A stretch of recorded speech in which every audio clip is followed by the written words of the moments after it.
할렐루야. 말씀 먹방 오늘 사도행전 5장 말씀입니다. 초대교회에 교회가 이제 성령 안에서 출생하였고, 이 출생한 교회 안에도 그 예수 생명으로 출생한 이 교회 안에도 계속적인 문제는 있었습니다. 살아있는 교회 가운데도 문제는 있습니다.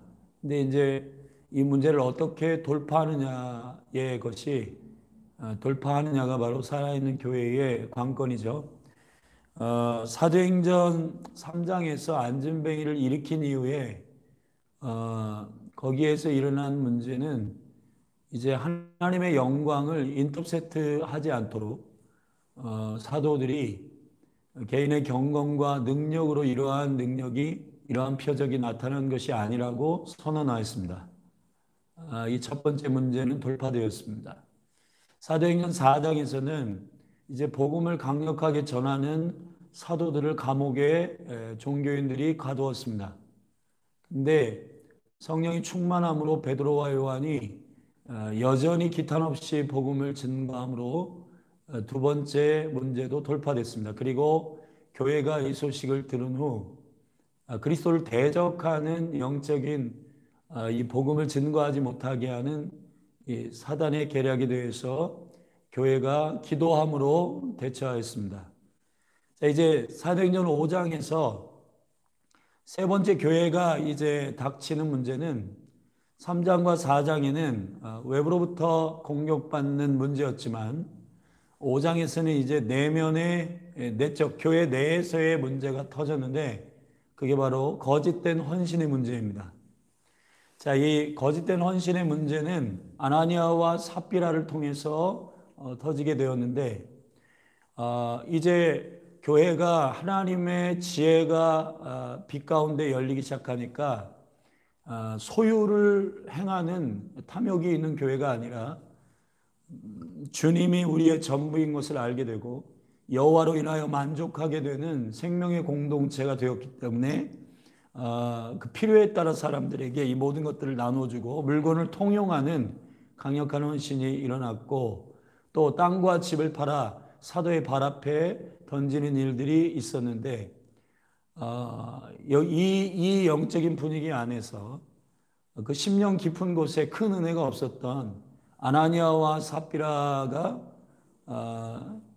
이 땅을 팔았는데 땅을 팔았던 금액 가운데에 얼마만큼을 속이고 사도에게로 가져왔습니다. 근데 베드로가 이것을 정확하게 분별함으로 아나니아와 삽비라가 거기서 거짓이 들통나고 그 자리에서 혼이 떠나는 일이 일어나게 됩니다. 이 교회가 이제 이 거짓된 헌신을 어떻게 돌파하는가, 그리고 교회는 이 내적인 문제, 다시 말하면 교회 내에서 일어나는 이러한 문제들을 어떻게 돌파하고 강건한 교회로 설 것인가에 대한 매우 중요한 생명의 전략이 5장에 기록되어 있습니다. 5장 1절부터 11절까지는 바로 아나니아와 삽비라의 거짓된 헌신이 드러나고 아나니아가 죽고 또 3시간 이후에 삽비라도 똑같은 거짓의 일에 동의하는 거짓말로 인하여서 혼이 떠나가게 됩니다. 그런데 이것이 이제 교회 안에서 매우 중요한 교회를 교회되게 하는 영적인 깨어있는 통로가 됩니다. 이게 뭐냐 하면 이러한 거짓을 분별하는 사도들, 그리고 성령 안에서 정확하게 적당한 격려, 그리고 적당한 기준 안에서 진리의 기준들을 타협하지 않고 그 진리의 하나님의 기준들이 정확하게 서게 하는 것으로 인하여 교회가 여호와를 두려워하게 되는 강력한 깨어있는 교회가 되었다는 것입니다. 아나니아라고 하는 이름의 뜻은 히브리어로는 하나냐라는 말인데 여호와께서 은총으로 주셨다 이런 말입니다. 삽비라라고 하는 말은 샤파이어라고 하는 보석이 있는데 그 샤파이어라고 하는 그 보석의 그 근원이 되는 바로 샤파르란 말이에요. 샤파르. 그래서 청색 보석, 푸르른 색깔의 보석 이란 말인데, 사실 이게 이 보석이 조금 그 의미들이 퇴색되면 과시하다라고 하는 말로 이것이 전환되는데, 바로 그러한 스피릿이 들어온 것 같습니다. 그래서 아나니아와 삽비라가 사실은 이 땅을 팔아가지고 이 금액이 너무 많았던 것 같았고, 그래서 이 많은 금액에 대한 그 온전한 헌신들이 그 안에서 정직하게 일어나지 않았고, 그래서 얼마만큼의 금액을 숨겼습니다. 그래서 성령이 이것을 성령이 충만한 사도가 이것을 알았고 이것을 분별하게 된 것입니다. 저는 이 사건을 보면서 이 시대의 한국교회에 매우 필요한 영성이 바로 이것이다라고 하는 생각이 들었어요. 왜냐하면 한국교회 가운데 지금 어떤 하나님의 진리 안에서 그 빛 가운데에서 죄로 드러나고 또 그것이 죄로 분별되더라도 이런 사역자들이 그것을 은혜의 빌미로 넘기고 그리고 사람들을 격려하는 경우가 있습니다. 여러분, 위로와 격려는 실상 하나님의 뜻을 정확하게 돌이키고 회복된 가운데에서 이루어져야 하는 것이라고 믿는 것이죠. 그러므로 하나님의 은총 가운데에 주께서 역사하시는 위로와 격려는 진리의 빛 가운데서 세워져야 하는 것이지, 그냥 인본주의적으로 위로하고 격려하는 것은 공동체 전체가 하나님의 빛된 기준들을 잃어버리는 그러한 잘못된 공동체, 무뎌진 공동체로 세울 수가 있기 때문에 조심해야 될 것입니다. 베드로는 깨어 있었고 사도들은 깨어 있었습니다. 이 시대 한국교회를 향하여 제가 이 말씀을 묵상하면서 요청하게 되는 것은, 하나님, 이 한국교회 가운데 지도자들이 진리의 빛 가운데 깨어있게 하여 주십시오. 그래서 죄를 그냥 뭉뚱거려 그냥 용납하고 죄를 그냥 은혜의 빌미로 이렇게 넘기고 하는 애매한 타협이 일어나지 않도록 마음의 소원을 갖게 됐습니다. 이 사건이 있은 후에 교회는 11절에 보면 이렇게 기록합니다. 온 교회와 이 일을 듣는 사람들이 다 크게 두려워하니라 하겠습니다. 여러분, 아나니아와 삽비라 사건을 통해서 교회는 여호와 하나님이 살아계심을 경험하게 되고 하나님을 경외함에 대한 두려움이 일어나게 된 것입니다. 교회가 교회되는 매우 중요한 그 생명력 있는 교회의 영광스러운 특징은 바로 진리의 빛 가운데 주님을 살아계신 하나님으로 경외하게 된다는 것입니다. 두 번째 단락 12절부터 16절에 보면은 사도들의 손에 의하여 민간의 기적과 표적이 급격하게 나타나게 되었습니다. 그런데 여기에 독특한 본문이 있습니다.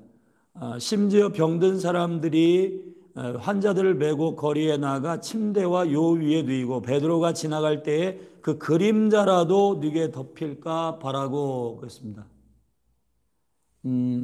여러분, 그림자라고 하는 것은 결국은 빛 대신 그리스도를 온전히 바라보는 자에게 나타나는 뒤의 후광이죠. 그러므로 이 사도들이, 근데 사도들의 믿음, 사도들의 그 신앙의 온전한 경외함이 주님의 얼굴을 구하고 주님을 바라보는 그 빛된 주님을 사모하는 은혜가 있었다는 것입니다. 그래서 그 뒤에 나타나는 그 그림자에 접촉된 자들이 바로 나음을 얻고 더러운 귀신이 떠나가게 되는 역사가 일어난다는 것입니다. 사랑하신 여러분, 그리스도의 빛 가운데 이제 깨어있는 교회는 그리스도의 빛 가운데 조명하였고 이 거짓된 헌신을 분별하게 됐고 경외함이 일어나게 됐습니다. 그리고 사도들이 민간 가운데에서 강력한 표적과 능력이 나타났는데 그 근거는 빛 대신 그리스도를 온전히 바라보는 사도들의 그림자로부터 치유하게 됐고, 이 그림자가 덮인다라고 할 때 이 덮인다라고 하는 말이 아나스카이조라는 말인데, 이 아나스카이조라고 하는 말은 에피스카이조라는 말은 바로 덮는다, 이렇게 운반되는 하나님의 임재를 의미하는 것입니다. 그래서 예수 그리스도, 빛 대신 예수 그리스도를 계속해서 사모하는 자들 안에는 그가 어디에 있든지 그의 그림자가, 그의 그 영적인 아우라가 이렇게 접촉되는 곳마다 그리스도의 능력이 나타나고 그리스도의 영광이 나타나게 된다는 것입니다. 세 번째 단락 17절부터 32절의 말씀에 보면은 하나님께서 이 거룩한 빛 가운데 조명되고 하나님의 말씀과 그 빛 가운데 서기를 원하는 교회 가운데 역사하시는 매우 중요한 기적은, 세 번째 기적은 이것입니다. 바로 천사를 파송하는 것입니다. 오늘 대제사장과 그와 함께 있었던 사두개인의 당파 중에 당파가 그 마음의 시기가 가득하여서 복음을 증거하고 기적을 일으키는 이 사도들을 옥에 가두었습니다. 그런데 주의 사자가 밤에 옥문을 열고 오토매틱으로 그 사도들을 빼냈습니다. 빼낸 다음에 그 주의 사자 천사들이 말하기를 가서 성전에 서서 이 생명의 말씀을 다 백성에게 말하라. 이 빛의 말씀을 백성에게 선포하라 라고 말하였습니다. 그래서 이 사도들이 백성들 가운데 한가운데 서서 이렇게 말합니다. 우리가 이름으로 사람을 가르치지 말라고 너희가 언급하였는데 어찌하여 너희가 계속해서 이 말씀을 증거하느냐라고 종교인들이 말할 때 베드로와 사도들이 대답하되 사람보다 하나님을 순종하는 것이 마땅하다. 너희가 나무에 달아 죽인 예수를 우리 조상의 하나님이 살리시고 이스라엘로 회개케 하사 죄사함을 얻게 하시려고 그를 오른손으로 높이사 임금과 구주를 삼으셨느니라 이렇게 증거하였습니다. 그리고 우리는 이 일의 증인으로서 주님께서 우리를 부르셨다. 여러분 모닝 가운데 이러한 묵상이 어떤 전사님이 이런 묵상을 했어요.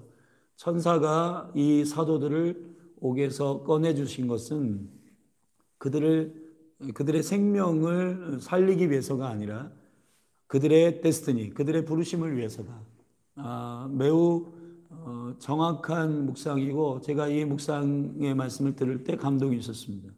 사랑하신 여러분, 하나님의 천사들은 언제 움직이는가? 진리의 말씀이 선포되고 또 교회가 진리의 말씀을 붙들고 그 말씀의 증인이 되기로 결정할 때 우리가 단순히 안전한 곳을 찾고 또 우리가 단순히 문제가 없는 곳을 찾는 교회가 아니라 하나님께서 교회 가운데 부르심이 있는, 복음을 맡았고 진리를 맡았고 생명의 말씀을 맡은 공동체로서의 그 부르심 안에 있을 때 주의 사자가 옥에서 그 위험에서 건지시고 그들을 건지셔서 하나님의 거룩한 능력의 부르심 안에 두신다는 것입니다. 여러분, 생존이 아니라 부르심 가운데 사십시오. 우리의 편안이 아니라 하나님의 샬롬, 하나님의 나라, 그리고 우리의 부르심 안에서 역사할 때 주의 위에 천사와 천군들이 그의 뜻 안에서 여러분을 도울 것입니다. 마지막 33절부터 42절의 단락에 보면은 이제 이 종교인들이, 사도들이 너무너무 강력한 능력과 영광을 일으키니까 듣고 있다가 이 일을 듣는 자들이 사도들을 죽이려고 결심을 합니다. 그런데 여러분, 이 빛 가운데 진리를 선포하고 또 이 거짓을 용납하지 않는 이 공동체 안에서 하나님이 역사하시는 놀라운 그분의 지지가 있는데, 그분의 지지의 네 번째가 뭐냐 하면은 바로 그 적진 가운데에도 하나님께서 공의로운 사람들을 통해서 변호하게 하신다는 것입니다. 오늘 이 본문의 마지막 부분에 보면은 가말리엘이라고 하는 교법사가 나오는데 이게 바로 이방 선교의 사도가 되는 바울의 스승입니다. 이 바울의 스승이었던 이 가말리엘이 그 사도들을 죽이려고 했던 사람들의 위험한 결정들 안에서 이렇게 말합니다. 이스라엘 사람들아, 너희가 가만히 생각해봐라. 과거에 밀란을 일으켰던 드다라고 하는 사람과 그리고 호적할 때에 유다라고 하는 사람이 백성을 깨워서 막 선동하여 일으켰을 때를 생각해봐라. 그때 그 사람들이 선동을 일으켰지만은 그것이 실패하였다. 그런데 이 사도들이 일으키는 이 일이 심상치 않다. 만약에 사람이 일으키는 것이었다면은 그 선동이 죽을 것이다. 그리고 실패할 것이다. 그러나 지금 이 사도들의 이 행함이 만약에 여호와께서 행하는 것이라고 한다면 당신들이 어떻게 할 것이야? 우리가 만약에 여호와의 행하시는 일이라면 그 여호와의 일을 가로막는 것이 될 것이다 라고 가말리엘이 그 사도들을 죽이려고 하는 사람들에게 연설합니다. 그랬더니 존경받는 교사였기 때문에, 존경받는 랍비였기 때문에 40절에 저희가 가말리엘의 연설을 듣고 옳게 여겨 이랬습니다. 옳게 여기서 사도들을 불러들여 단순히 책찍질하고 그들을 내보냅니다. 사랑하신 여러분, 우리가 생각할 땐 우리를 지지하고 응원하는 사람들이 우리의 편이라고 생각하지만 여호와 하나님은 원수의 진영에서도 공의로운 자, 정의로운 자, 그 마음을 깨워서 사용할 수 있는 놀라운 분이십니다. 여러분들이 적진 한복판에 있을지라도, 여러분이 감옥 한복판에 있을지라도 그곳에서도 하나님께서는 적들 가운데 부르셔서 적들 가운데 여러분들을 돕는 거룩한 하나님의 사람들을 일으킬 수 있다는 것입니다. 여러분, 하나님께서 여러분이 거짓을 용납하지 않고 그리고 진리 가운데 설 때 주께서 이 교회를 더 새롭게 하시고 더 견고하게 하시고, 여기 이 영광을 경험한 사도들이 이렇게 말합니다.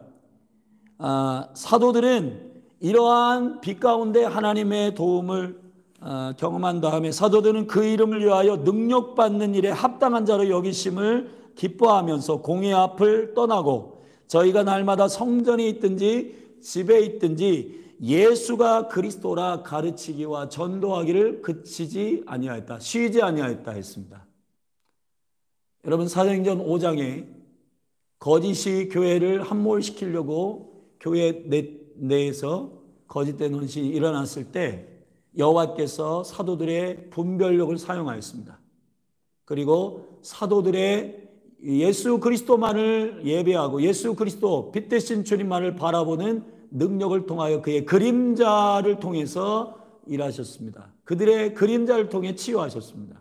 그리고 천사를 통해서 그들의 데스티니, 증인된 데스티니, 진리의 말씀을 증거하도록 천사를 파송하였습니다.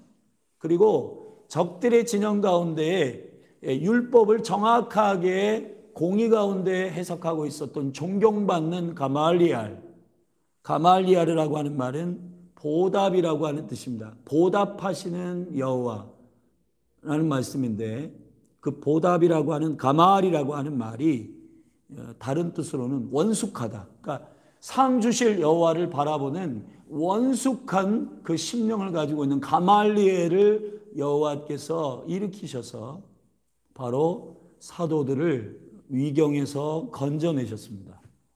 여러분, 진리를 사소하고 거짓을 용납하지 않는 깨끗한 공동체, 거룩한 공동체인 교회가 이 거짓을 돌파하고 승리하게 됐고, 결국은 사도들의 심령 가운데 복음 때문에 능력을 당하는 것을 기쁨으로 여기는 강력한 경지에까지 이르게 됩니다. 그리고 교회는 더 강력하게 부흥과 능력을 경험하게 되고, 날마다 길에서든지 집에서든지 예수가 그리스도이심을 가르치고 증거하는 일을 쉬지 않게 되는 강력한 공동체가 되었다는 것입니다.